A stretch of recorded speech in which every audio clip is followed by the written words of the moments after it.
so I didn't. Okay. Yeah. So I am delighted to be here interviewing you, Alice, and I thought we would start with a little bit of a centering practice just for both of us because we all live in a time where so much stuff is going on that I figured we could start with a moment to breathe. Yeah? Yeah, that sounds so great. Hmm. To breathe and to acknowledge your bodies, our, the miracle of being alive, which so much to be grateful for, even in the midst of so much scary stuff, and the earth that we're on, and the miracle of life.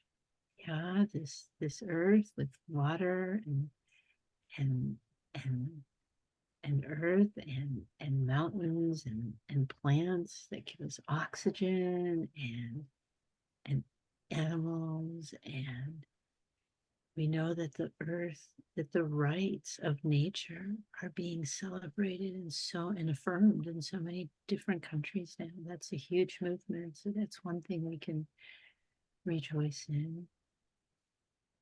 And and life is vulnerable, right? It's like we are designed to have fear, to have trauma, to, respond to difficult circumstances in different ways. And so I also want to just give space for acknowledging some of the trauma that happens, especially when we witness things that are painful. And so if there's anything you want to say about what happened before you came on this call and what you're dealing with and all that, you're welcome to do that. And then you can leave it in the video clip or take it out or whatever you can choose to do with that as you will. But I just want to honor and include this being present with pain and with fear and with trauma as part of the work that we both do.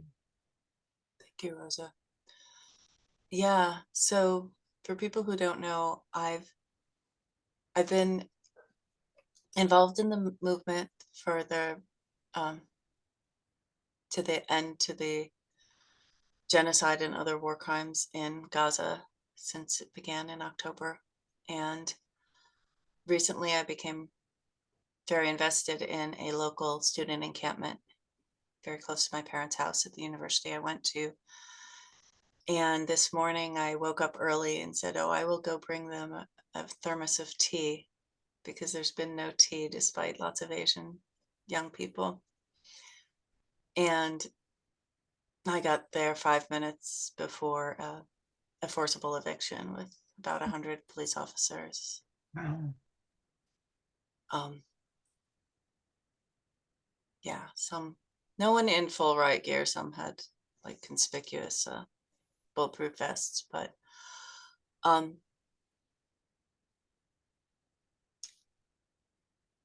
and I think everybody was safe. You know, even the people who got arrested were Mhm. not physically harmed. Mhm. Some of them, especially some of the female international students, brown students, were searched in a way that looked invasive to me.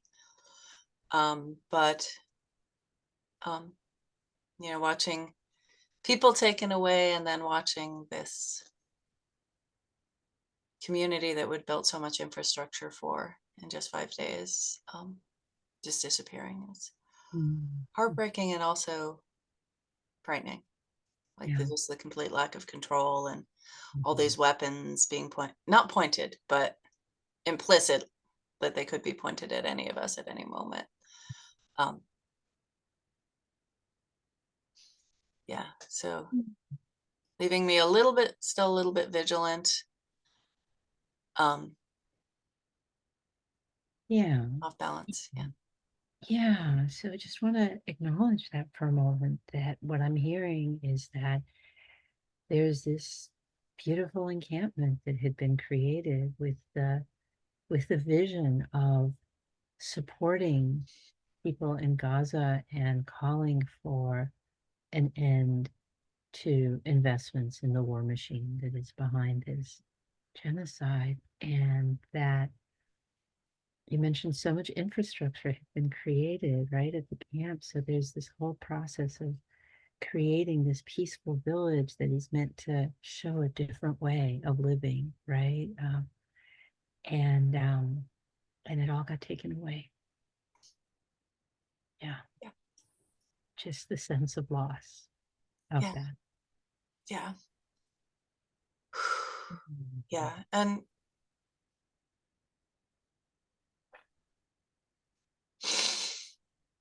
it really had me realize, it had me see on a different level what it means for the Palestinians to lose land, what it means for the Gazans to lose their homes.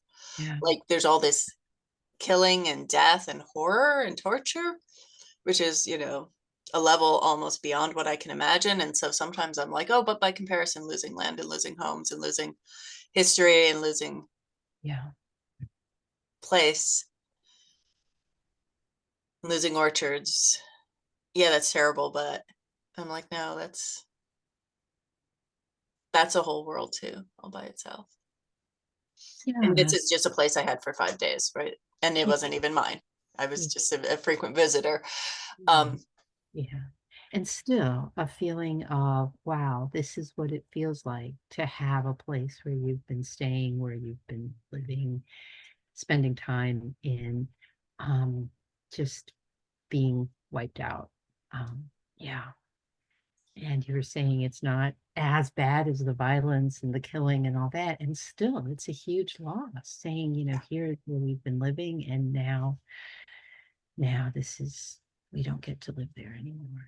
And you didn't use the word empathy, but I'm kind of hearing yeah, that a deeper empathy for the Palestinian experiences as a result of first creating these very temporary and fragile living communities, and then the process of having them destroyed. dismantled.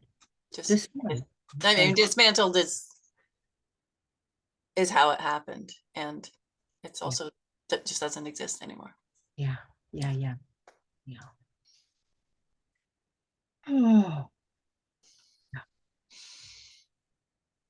yeah. So it was almost 12 hours ago. Mhm. So, but it certainly, yeah, framed my day for sure. Yeah. Mm. Hmm, thank you. Yeah. Yeah. So given that loss, that grief, that um powerful experience, um, I'm totally open to where you want to go with this time. You've been doing a lot of work to support people at these encampments, and you've been doing a lot of work to support activists in having a more grounded and embodied um, activist process. And so I'm, here to support you and telling your story by interviewing you, and really wherever you'd like to go from here. Thank you. Let me think. Mhm. I'm going to change my camera very slightly. There we go. Now that I can see myself, I'm much fussier. Um, hmm. Well, there are a lot of connections to make in every direction. And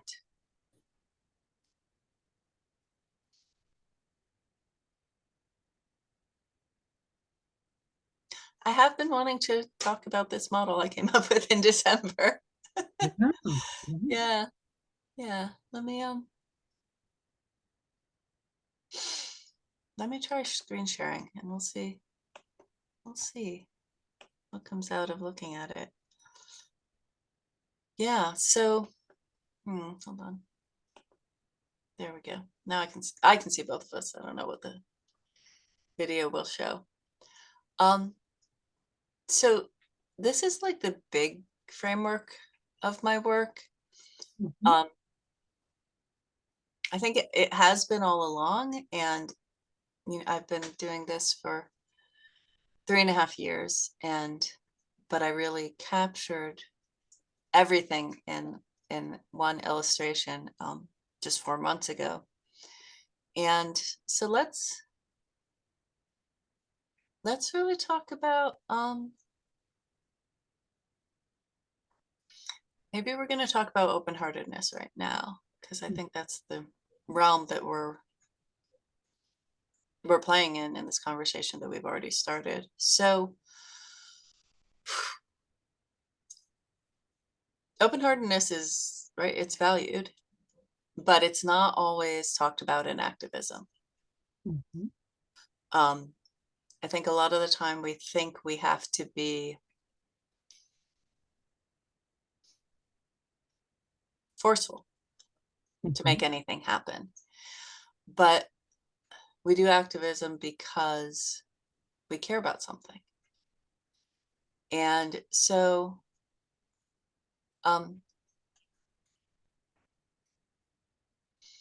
did you have a question? Go ahead, because I just wanted to reflect back when what I'm hearing. You're feeling drawn to start with the open-heartedness, and you're mentioning how, while it's something that is present in activism, oftentimes it may be kind of buried a little bit because we're focusing on the forcefulness and because we think that's how we get things done. And yet you're making the connection that the reason open-heartedness is so important is because we're doing activism because we care about something. right, right, Yeah. right. Yes. And it's interesting. Um I want to add arrows thinking about my experience this morning. So um I came onto this call and I said, I'm not sure I'm going to be ready for an interview because I had a mildly traumatizing experience this morning. And you were like, let's take a breath. Let's be present with ourselves, right? And emotional grounding can take a lot of forms. It's not always let's take a breath. It's not always what are you feeling? But it's something that achieves um, bringing us to an emotion that bring us to presence, right? As opposed to anger. Like there's nothing wrong with anger, right? And there's nothing wrong with anxiety, but they are not emotions that let you stay where you are, right? Like I said, I came on feeling vigilant. That's emotionally up in the air.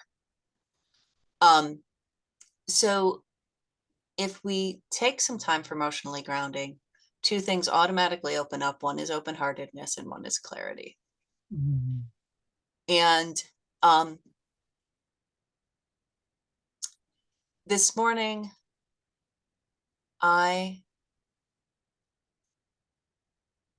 wasn't present, but I knew that um, having effective listening to and or seeing, really seeing and having effective relatively effective conversations with the police was going to take us a lot further than calling them names. Mhm. And there was a lot of very justified anger, and I didn't try to talk anybody out of their anger, and I didn't censor anything anybody was saying. And I came up to some of the people chanting and said, if we call the police names, people are more likely to get hurt. Mhm. Yeah. That was one thing I did. And then another thing I did was, actually, this was very spontaneous. I saw a line of police. Like first it was campus police, and then suddenly I saw this long line of state police, and I was suddenly very scared and sad. And one of them caught my eye and was also sad. It was this line of 30 police officers, two by two, and someone near the front was sad to see me sad. And so we're going to skip over listening in this case and just made eye contact with every police officer in that line. And most of them turned away. And I would say about half of them like got present to something. Mhm. about like that they're not so sure that what they're doing was the right thing to do. Mhm. And I did not change history, right? This time. Um, and then later I actually walked around when the arrests were over, the police were surrounding the physical encampment while they cleared out the belongings, the communal and individual belongings. And I went up to the office, each officer who was kind of just standing there trying to be a fence. And I said, do you know what's happening? How much do you know about what's happening in Gaza? And so, I had this opportunity to educate some people who, aren't going to read my letters to the editor or aren't going to read my Substack. Um, Mm. and I wouldn't have been able to do that if my heart had been closed. Yeah. Even in this time of anger, fear, and disgust, where there was a great deal of reason to be angry, afraid, and disgusted, um, there was a piece of my heart that just had to be open, um, because of my love for the encampment, really. And then I was able to bring it into conversations that weren't going to happen anyway. Mhm. And you Yeah. want to respond? I think I've said a lot there. Yeah. Yeah. I just want to breathe a moment with what you're saying. So, lots of emotions in the moment. And at the same time, some place in you that was able to keep some degree of open heartedness, which allowed you to initiate some conversations with some of these police officers where you didn't use these terms, but I'm going to say kind of invitation into consciousness, right? Calling them Mhm. into conscience. Uh, you weren't threatening them because when people are threatened and their mind shuts off, they don't take in new information. Uh, Mhm.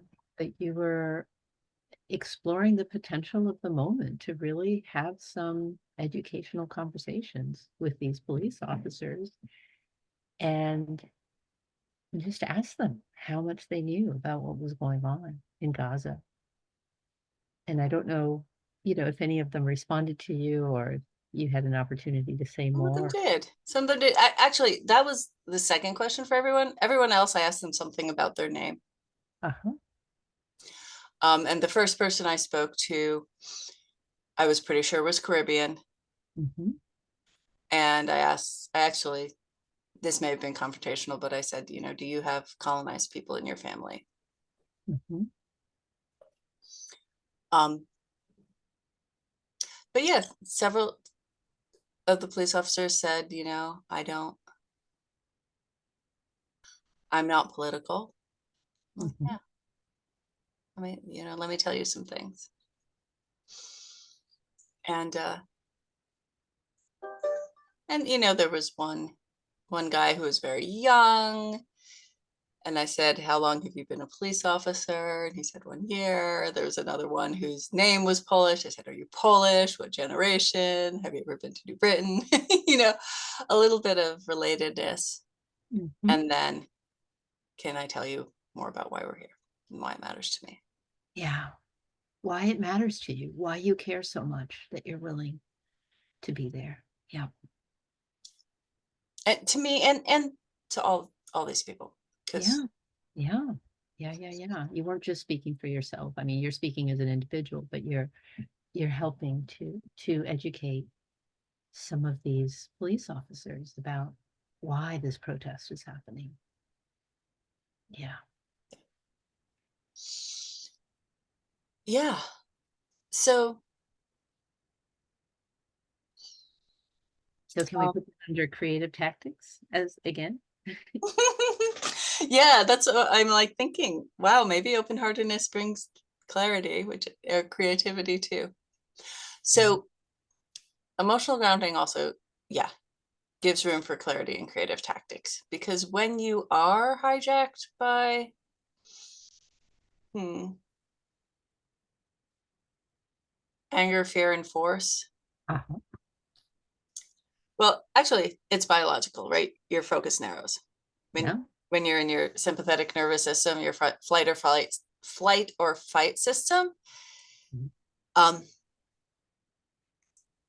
extremely effective at doing something narrow. Yeah. Um, yeah, I've been at other uh, uh, encampment evictions where people were like, okay, I'm going to, yeah, we're going to all stand in front of a truck and it's not going to go, right? Narrowness of focus, sometimes very useful, not useful for creativity, right? And so once we're a little calmer, and emotional grounding isn't just calm, right? It isn't like get rid of being angry, get rid of being scared. It's acknowledging and getting present to the feelings and what's behind them. And that's another thing that brings you clarity. Like, why was I scared? Why am I still rattled? Right. One of the scariest things about today is I didn't know how to I didn't have anybody's phone number. So when, segments got separated, I couldn't talk to anybody. I didn't know everybody's name. So um,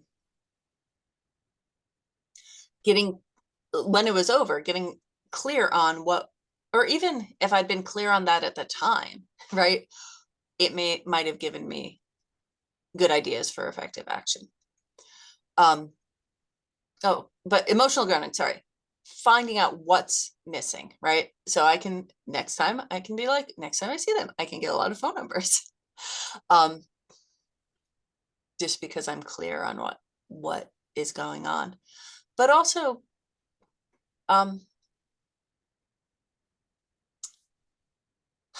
being confused is also another way of being not grounded, right?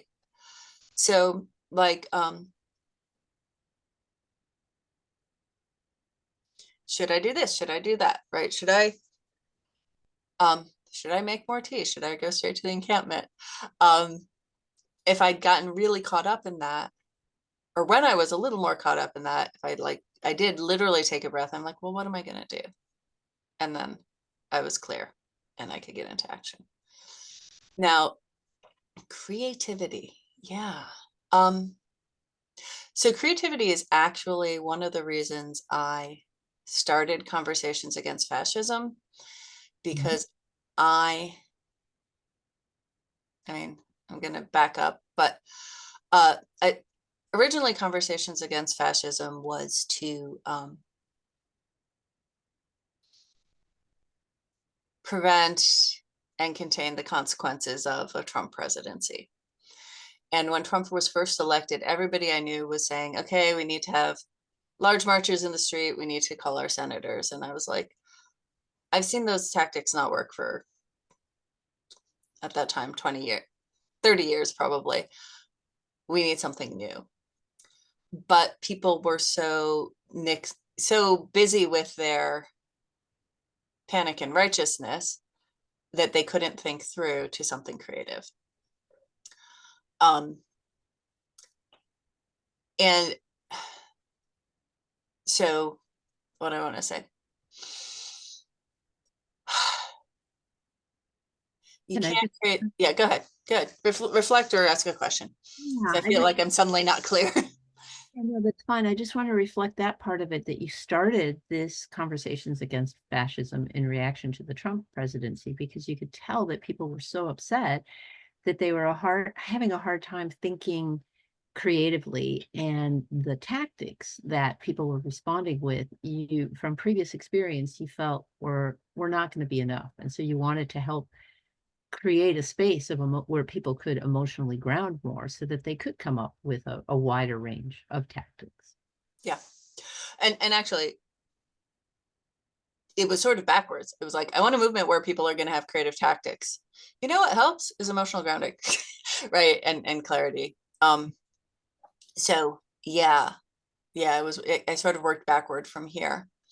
Um, and and the positive psychologists have shown that we're most creative when we're happy, but I think we all know we're most creative when we're not burdened by being attached, right? Being attached to a particular approach. I think it's obvious how creative tactics lead to effective action. I mean, sometimes slow and steady wins the race, or, a consistent slog of uncreative tactics can be effective, but a good creative thing in the right place can make a huge difference very Sure. quickly. Getting back to the encampments for Gaza, something I'm finding very interesting is, oh, a lot of Palestinians, uh, either on the ground in Gaza and the West Bank and other places in the Middle East, are saying that these student encampments give them hope in a way that nothing has. Yes, I've seen that too. Yes, and including family members of friends of mine have said, are saying that to my friends. Um, and part of me, I was surprised, because I'm like, but there've been so many marches, but and marches and disruptions and shut this down, shut that down. Um, a lot of those tactics have been neutralized, right? The powers that be. I mean, and that's what, right? That's why I don't use those tactics. Um, but also they've they've they've become a little stale. Whereas, um, well, encampments and mass, like, and large student actions are both really lively and alive, which I think is part of why uh, some of these university administrations have panicked very quickly. Um, but it's not like creative in the sense of nobody's ever thought of having an encampment at a university in that sense, but it's creative in the sense of it's not what everybody's doing every week. It's not, there hasn't been a major encampment movement in the US in 12 years, and that was not a student encampment movement, that was a community encampment movement. In some ways, this hasn't really happened since the 70s. Um, and I don't know, effective can be on a lot of levels. You've mentioned that a few universities have agreed to divest from military investments. And also it's getting a lot more attention than the rallies and marches, despite the millions of people who've participated in the rallies and marches around the world.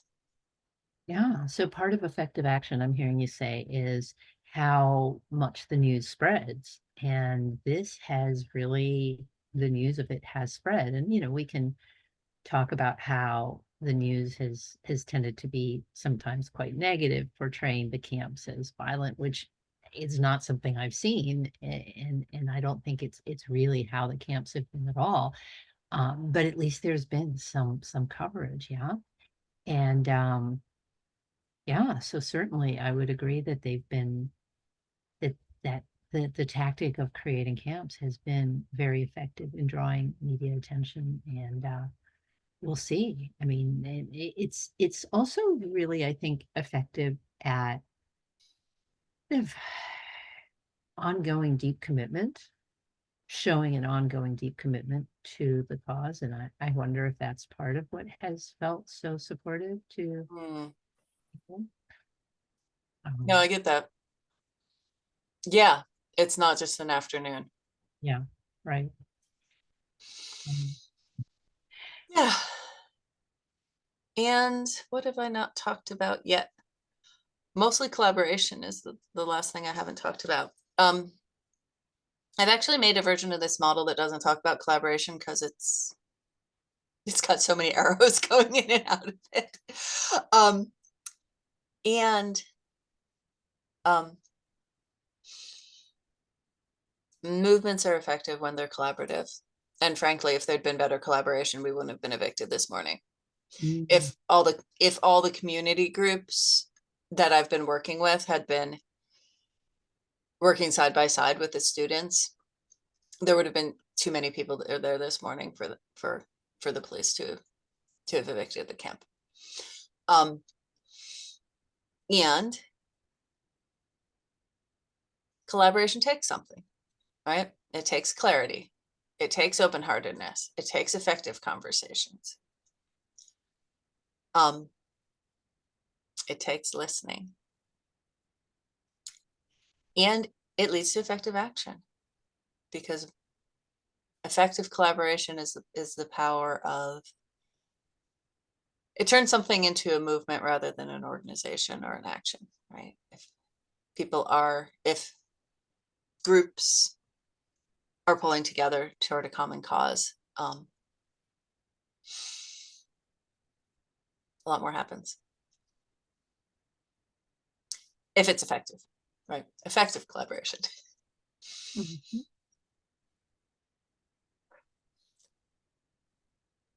Yeah, anything about that? Well, I'm hearing some grief and some mourning in that, had some of these organizations that you've been in touch with been further along in their willingness to show solidarity with the encampment, you think a different outcome could have been ensured. Um, yeah, so just want to honor that grief and that mourning. Yeah. And And I just want to nuance that. It's not, okay, I was going to say it's not them, it's me. It could be them, but also I did not do all my grounding getting into my conversations, right? I was busy being self-conscious or frustrated or whatever. And I sent some emails. I made some Facebook comments. I texted 2 people, right? I didn't sit down and say, okay, who might come? Why would they come? Do I have their number? If I don't have their number, who does? A lot of the things that I know to do. so you're seeing how you might have done more effective action had you been more emotionally grounded. And so part of the morning is about your own, gosh, I wish I had done this and I wish I had done that. Yeah. Yeah. And that's how we learn, right? By Sorry, I'm gonna have to turn my phone off. and I'm thinking that's something that's not on your chart yet, which is the learning piece. One of the things I want to mention here that I know that your work is really grounded in is nonviolent communication, right?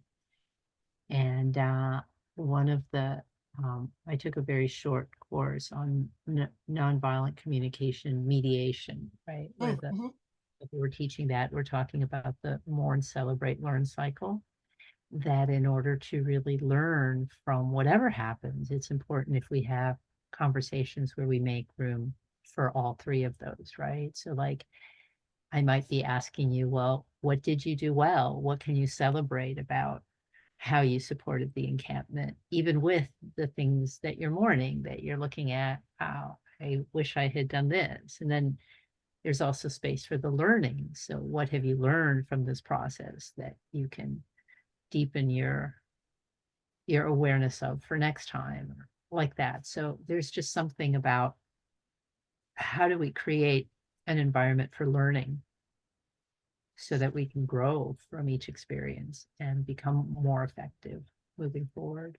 I think it's related to the clarity, because mourning is part of grounding, Mhm, right? It's actually the first mhm, tool that I used is mhm. mourning, right? This is something you probably know, but not everybody watching knows, right? My very first um, conversation that had me decide to found Conversations Against Fascism was uh, mourning the upset that my friends and I were feeling about the 2020 election, Mhm. especially right after when it was when the results were ambiguous, and just some people were upset about how how cruel their Trump supporter relatives had become. I was upset about putting a huge amount of energy into trying to elect Biden, who I didn't know he would be this do anything this bad, but who I knew, had the potential to do some very bad things. And right, we came out with an openness that made a space for clarity. And then for me, my clarity was, oh, this is what I should be doing as a career. And other people had other clarity for actions to take. So learning, yeah. So to like literally answer your questions, what did I learn? What I learned is don't assume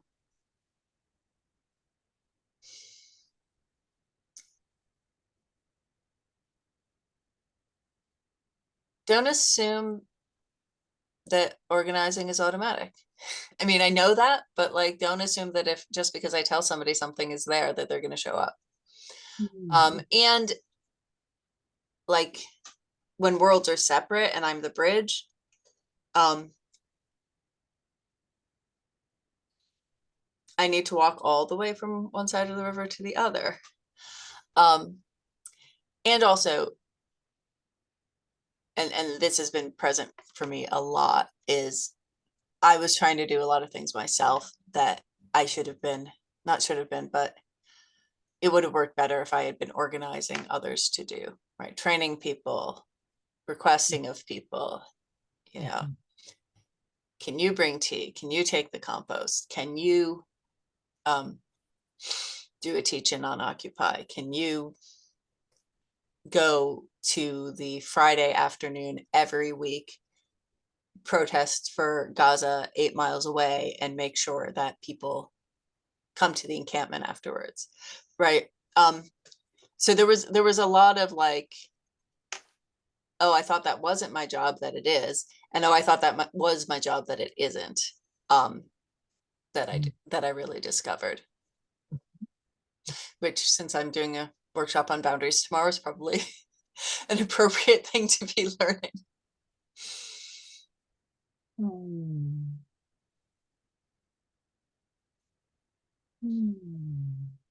Yeah.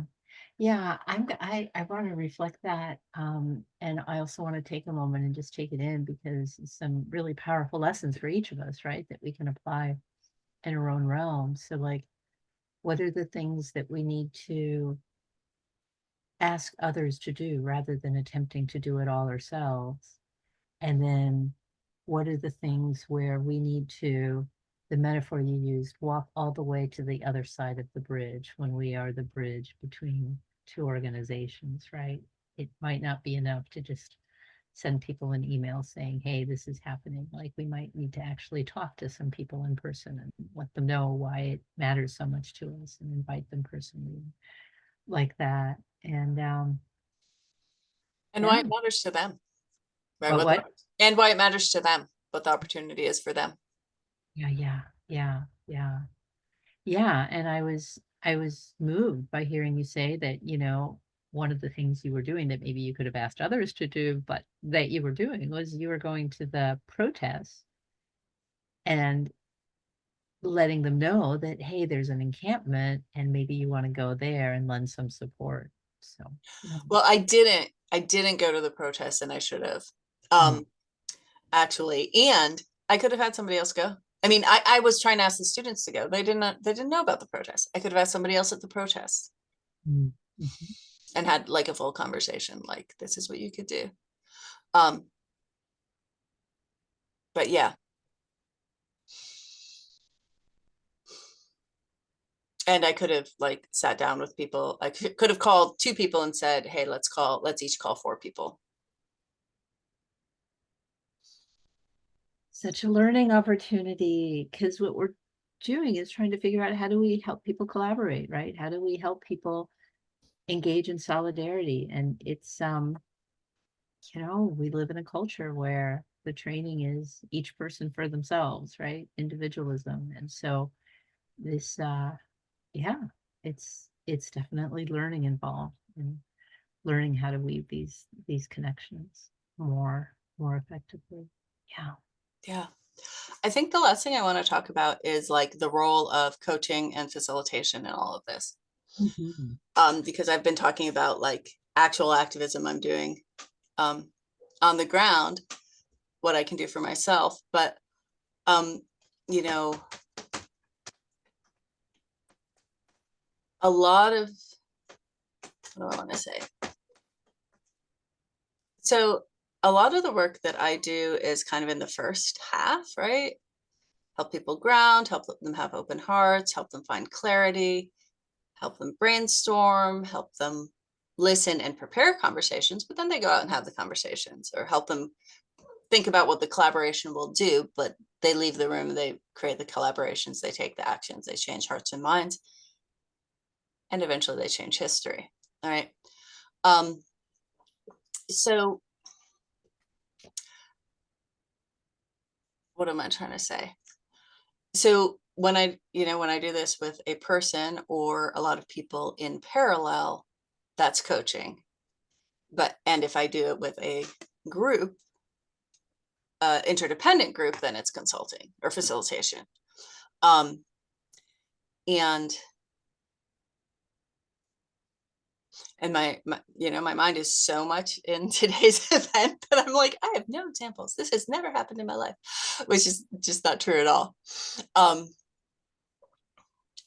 But maybe I'll talk a little bit about why I decided to be a coach. Like I decided to be a facilitator first, and then I later decided to be a coach.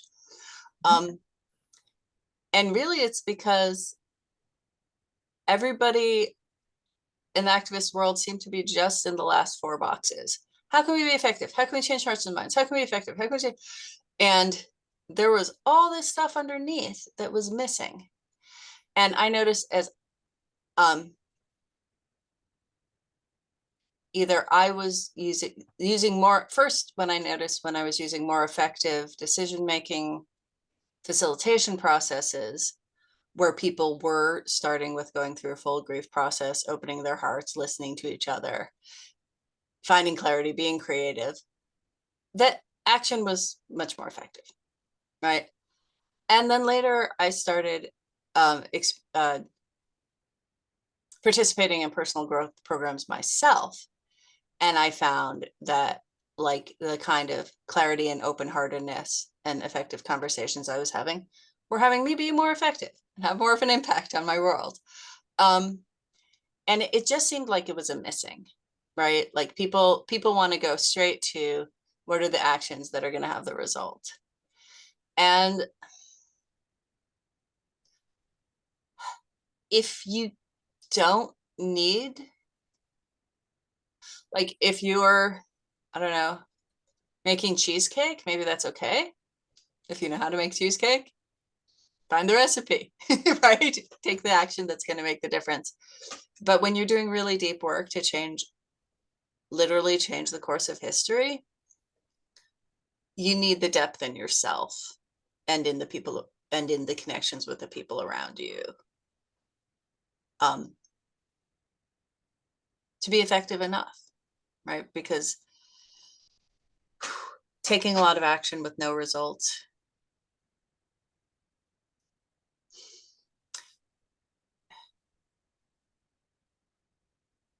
it can make you proud, or but it doesn't actually change things, right? And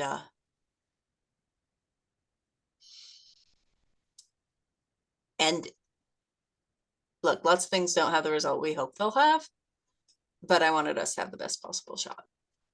So, Alice, this is a place where I would really like to invite a few stories from you because what I'm hearing is that you noticed how helping a group really listen and to one another and move into first go through the morning and then listen to one another and get to a state of open-heartedness where they could come up with some clarity and some creative tactics led to more effective action. And I want us to I would love to invite some some stories. And first, I want to say that I think as as humans, I was going to say as activists, but I think as humans doing anything, we really need to figure out how to celebrate the small wins, because it's so easy to say, oh, well, this thing hasn't changed history yet, because there's still so far to go. And we're always like looking forward at everything that hasn't been done. And every so often, I know as group facilitators, we need to help a group turn around and look and say, hey, look how far we've come. Look at what we've managed to accomplish. Let's take a moment to celebrate that, because then that gives us energy to continue to go further, because there's always more work to be done, right? So it doesn't matter how small the action Yeah. was, or how, temporary the win was. I would love to invite you to share a few stories Yeah. of You small know, wins. oh, since I have this on my brain, I'll share about it's so funny. It was like both a failure and a total success. So when I was in Occupy Hartford, we we were facing threat of eviction for a long time before we were actually evicted. Um, Mhm. and winter was coming on. We started in October, and winter was coming on, and most of the people still camping were homeless. And there was a lot of, and there had been a big factional split actually early on about like, should we continue the camp or should we close the camp and really focus on other kinds of actions? And and there was this sort of middle ground of maybe we should do something different for the winter. Indoor space, this thing, that thing. Anyway, I was not the facilitator. I brought somebody in because I was too invested.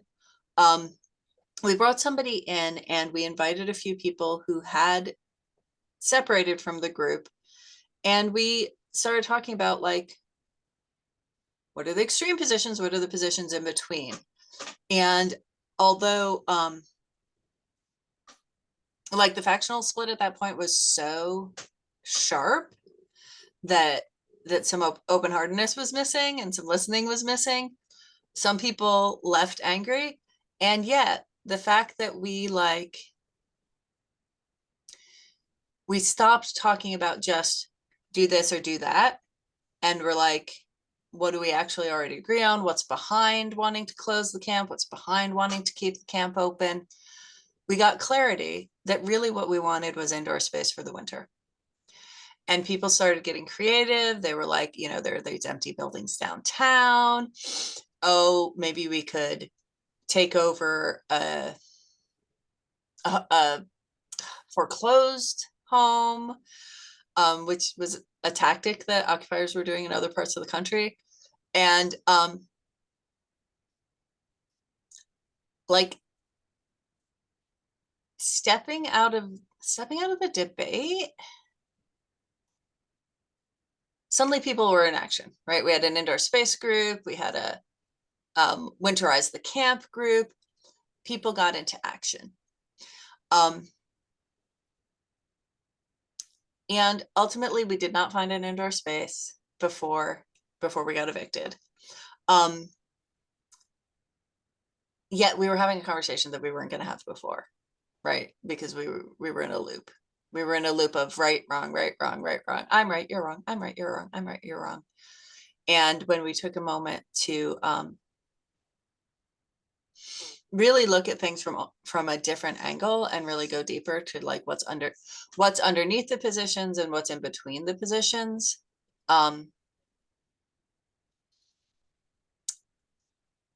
and like, as I say, I don't think we got fully grounded to the point of open-heartedness, which is a shame. But while like a half dozen people were in one corner still debating, other people were like, we've got clarity, let's get creative. um, and things happened that were never going to happen if we hadn't had that meeting. Like, Mhm. yeah. No, thank you. So that was a celebration that the group shifted out of a polarized state into a, hey, we have enough of us who really want an indoor place, and let's start to explore those options. And then you weren't able to go all the way through with that because the encampment got broken up, and then I imagine that it was harder to continue being able to move forward with all of this. With those things, mainly because I mean, we did have an effective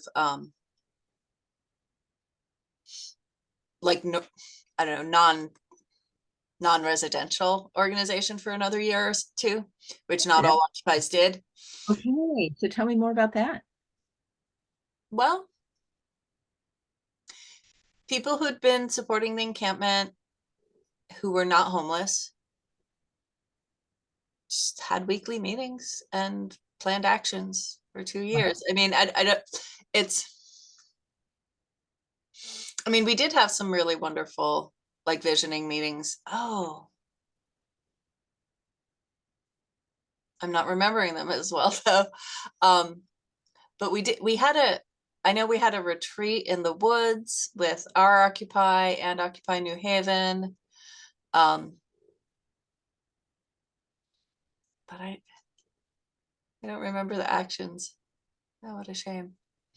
Um, but yeah, I mean, we continue doing things. We were part of the National March Against Monsanto. We were working on there was this horrible lobbying group called ALEC that was corporations writing like basically completely manipulating the legislative process, and I'm sure they're still around, um, writing horrible laws on the state level in Arizona and Wisconsin, and then passing them around the country.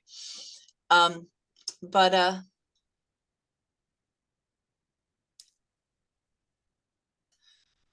I think it's true that thinking about transitioning from the encampment rather than just letting it blow up did give us the infrastructure to have a next thing. Mhm. Like even though it wasn't what we'd planned, okay, well, maybe we'll have a storefront, maybe we'll occupy a house, maybe, right. I think the fact of planning gave us the infrastructure to continue to exist afterwards, as opposed to Occupy New Haven, which they were evicted and nobody. It's not literally true that nobody saw each other ever again, but there was um, when it was gone, it was gone. Well, so the work to work through the polarization between people who wanted to close the camp and do something else, and people who wanted to continue with the camp, and the coming up with this third option of finding a place for the winter, even though that didn't manifest, the work that was done in planning and talking about all this, you helped to energize the subsequent actions that the group continued to take even after the encampment was disbanded, is what I'm Yeah, hearing. yeah, because it gave us a picture of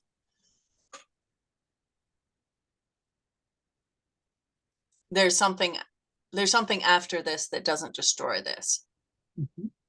Mhm. Hmm. All right. So should we pause the recording for today? Yeah. Hold on, I have to figure out how. Probably have to stop share first. There we go.